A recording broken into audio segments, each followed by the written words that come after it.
Assalamualaikum warahmatullahi wabarakatuh. Before we get started, I would like to introduce myself. My name is Nurul Azifah Karamah with ID number 20400124007.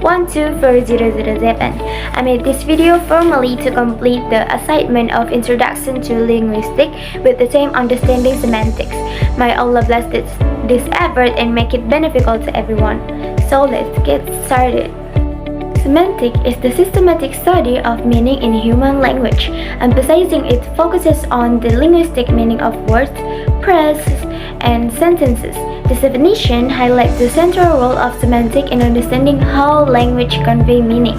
It is not limited to the surface level meanings of words, but also examines how these meanings are structured, related, and interpreted within various contexts. For example, semantics explores relationship between words, such as synonym, words with similar meanings, antonym, words with opposite meaning, and hyponym, hierarchical relationship between terms. It also develops into more complex phenomena such as ambiguity, when words or sentences have multiple meanings, and how meaning interact with context. Semantics is studied to understand how meaning is constructed. We use competent words to construct large units of language such as phrases and sentences, which meanings are familiar to us. By studying semantics, linguists and educators can further their study on meaning in language with much depth and possibly fit into translation, communication, and cultural studies. It also helps us appreciate the richness and complexity of human language. For example, the word bank can mean financial institution or the side of a river, depending on the context. Without understanding the semantic of the sentence, we might get confused. If someone says, "I'm going to the bank," semantics help us to interpret whether they mean withdrawing money or sitting by the river. I agree with this statement because learning semantics contributes significantly to a deeper understanding of vocabulary, context, figurative language, and implied meanings. This deeper understanding enhances not only communication but also the ability to think critically and express ideas effectively in the language. Yes, by studying semantics, we can understand how words in English have different meanings depending on the context. For example, the word run doesn't only mean to move quickly on the foot, but can also mean to manage something like run in a business. This helps us better grasp the correct meaning when reading or listening to English. Semantics also help us distinguish between similar words that have slightly different meanings. For instance, big and large might seem the same, but their use can vary depending on the situation. This allows us to use words more accurately in speaking or reading. Overall, studying semantics allows us to understand how words and sentences work, improves our ability to communicate effectively, and help us avoid misunderstanding. It's a crucial part of mastering in English.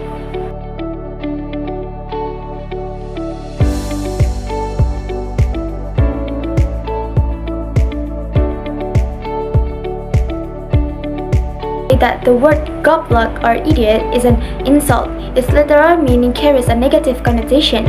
When someone uses this term, especially in a public or professional setting, it can easily offend others or undermine their dignity.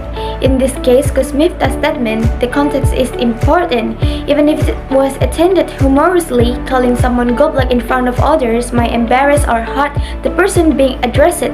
Language reflects respect, and using the term like goblok risks being perceived as a disrespectful regardless of the intent.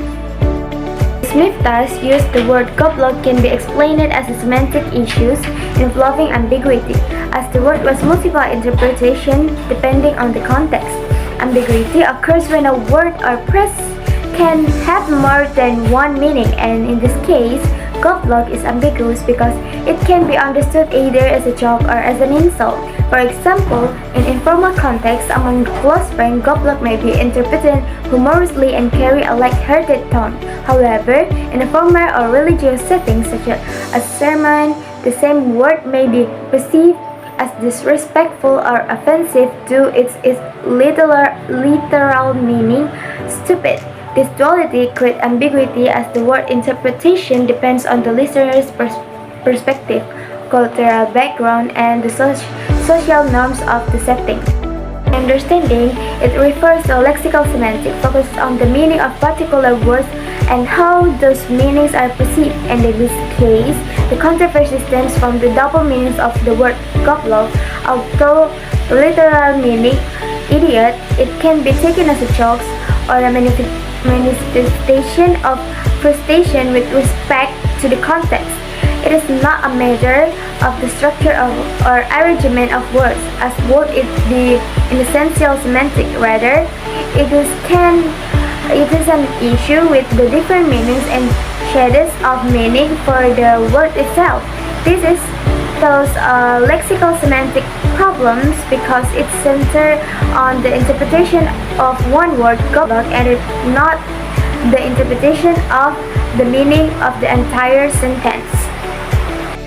First is mindful language use.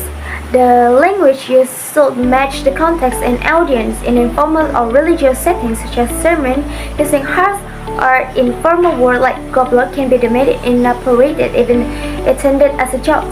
The second is intention versus perception. The speaker's intention does not always align with how the audience perceives the words. Gusmita may have intended to be humorous, but the audience might interpret the words as insulting, leading to misunderstanding. The third is cultural awareness.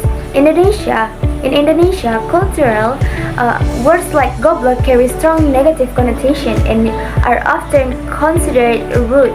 Understanding cultural norms is essential to ensure communication does not offend others. The fourth is respect for the audience. Audience in religious context typically expect polite and respectful language.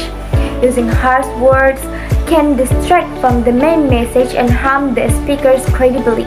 The fifth is accountability in a public speech. Public speakers, especially in influential roles like Gus Miftah, must take responsibility for the impact of the words. They should ensure the language aligns with ethical and professional standards to avoid offending and alienating their audience. Okay, I think that's all for me. Thank you for watching and Assalamualaikum warahmatullahi wabarakatuh.